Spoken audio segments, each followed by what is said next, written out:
بسم اللہ الرحمن الرحیم۔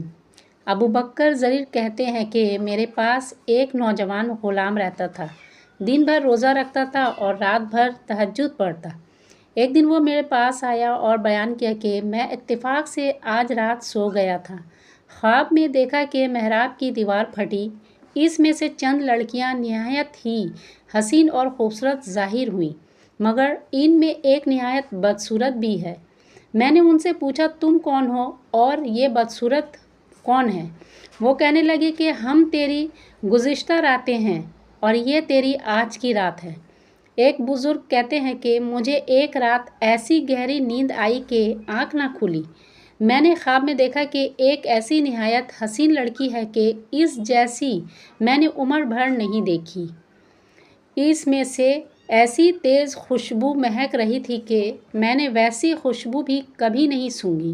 اس نے مجھے ایک کاغذ کا پرچہ دیا جس میں تین شعر لکھے ہوئے تھے۔ ان کا مطلب یہ تھا کہ تو نیند کی لذت میں مشغول ہو کر جنت کے بالا خانوں سے غافل ہو گیا، جہاں ہمیشہ تجھے رہنا ہے اور موت بھی وہاں نہ آئے گی۔ اپنی نیند سے اٹھ، سونے سے تہجد میں قرآن پڑھنا بہت بہتر ہے۔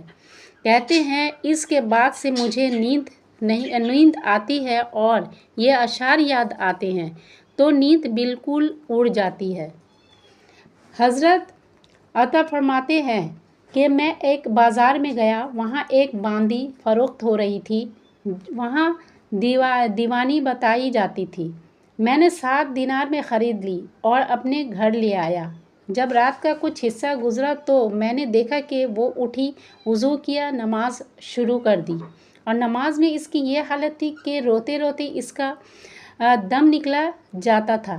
نماز کے بعد اس نے مناجات شروع کی اور یہ کہنے لگی کہ اے میرے معبود، آپ کو مجھ سے محبت رکھنے کی قسم، مجھ پر رحم فرما۔